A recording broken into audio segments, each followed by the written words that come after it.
Yo, what's good? Hey guys, I made a crazy loop and I'm gonna just break it down for you guys. So essentially speaking, here's a loop here and I'm gonna break it down for you step by step what I have done and what my thought process was while doing it. Who would have thunk? And check it out, 5 instruments. I have a lot of videos where I mention the same concept. I might even have one where that's the whole point of the video, but I try and reinforce this concept so many times because it is like a elite level concept and it's also super simple. And guess what? The concept itself is simplicity. Of course, there's a lot of beats that have a ton of instruments and they sound fire as fuck, but sometimes less is more, and also it's an easier way to give space for a vocalist to come in later. It's easier for their vocals to stand out, and it's also easier for a listener to digest because it's less melodies all over the place and shit. But yeah, essentially right here, first instrument we have is the Oakley EP. That is the instrument right here, and here is the MIDI. These types of chords are really like, it's like a fire cheat code in my eyes. A normal G sharp chord, G sharp minor, would be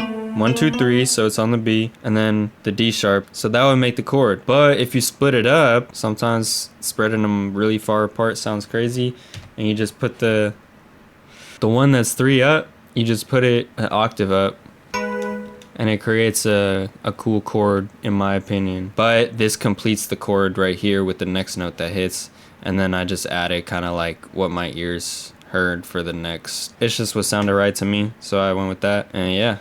This is what it sounds like.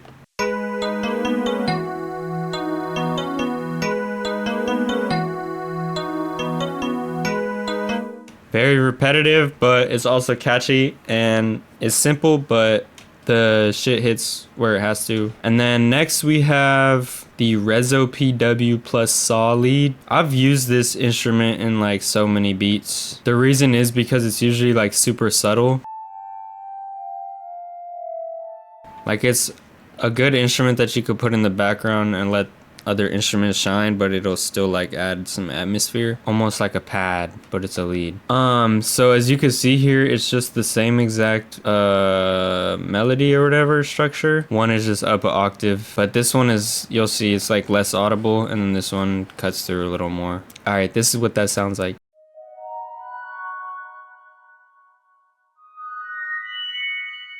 And this one gives me like almost like Can, like Way Too Geek. I feel like some of the beats in that tape have similar shit like this. I think it's like Axe Jr. is the producer. Nothing crazy, and it goes with the piano pretty well. That's what they sound like together.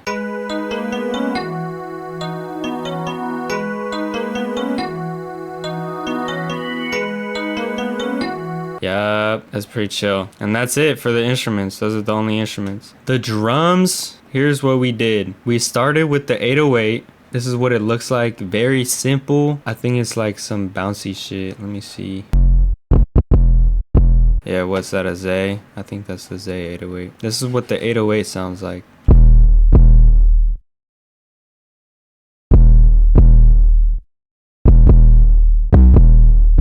Yup, so that's the 808. As you can see, it's not on the root note.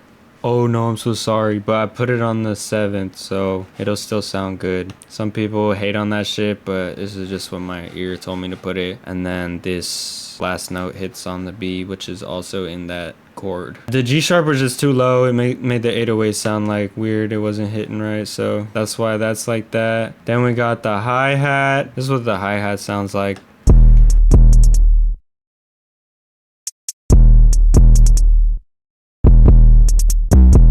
So as you can see, space right here, and it kind of is with the 808s as well. The 808s are in similar positions where there's space right here, and so it adds to the bounce. And then the clap is very simple. All I did was leave out this clap, so it adds even more to that space that's in here. And then on this one, it's the double clap. It does that. And let me unmute it, and this is what it sounds like all together. Just the drums.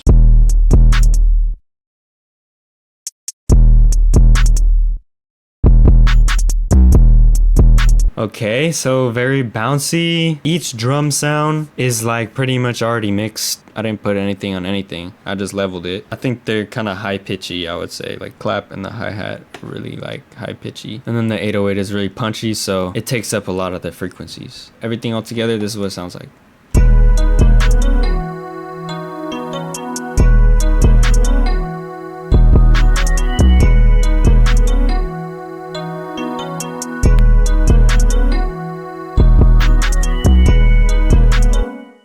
Yeah! Alright guys, I'm gonna lay out the beat. Oh, I forgot to blink. Okay, as you can see, piano with nothing else. Everything all together. Cut out the last little 808 that goes high up, and then cut out everything for a bit.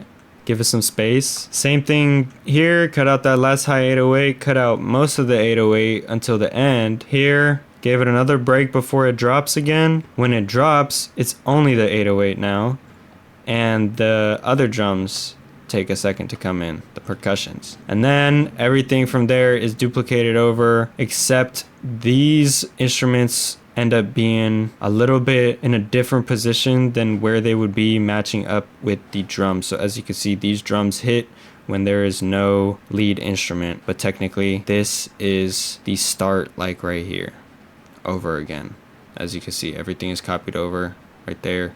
Boom, copied over, boom, copy this over, boom. Simple, nothing crazy. Keeps the energy flowing though, because a lot of times I notice I would pause the 808s for a really long time, like for 2 whole bars or something, or pause these for 2 whole bars. I tried to hop on the beat after, and it was almost like too long of a breakdown. Like it feels way too long. You don't notice it when you're making the beat, but when you're hopping on it, that's when you notice it. So I'm keeping all the drums for damn near the whole beat. It just gives a lot of little short pauses in between. And then at the end, it's only the piano again. So nothing crazy. I'm gonna throw on the tags, Carpe Diem. All right, y'all, let me know what you think in the comments below. And I appreciate anybody that is subscribed or likes this video or has liked videos in the past. Even if you don't like this video, I appreciate it if you liked the video in the past. Hopefully you learned something. Hopefully this reinforces the simple principle. That's what we should call it, the simple principle, because it really is like something that I think about in every beat that I make now. Like, can I simplify this down to the melodies or the drums? Like, can I take out this 1 or 2 hi-hats and will the bounce be the same? Yeah,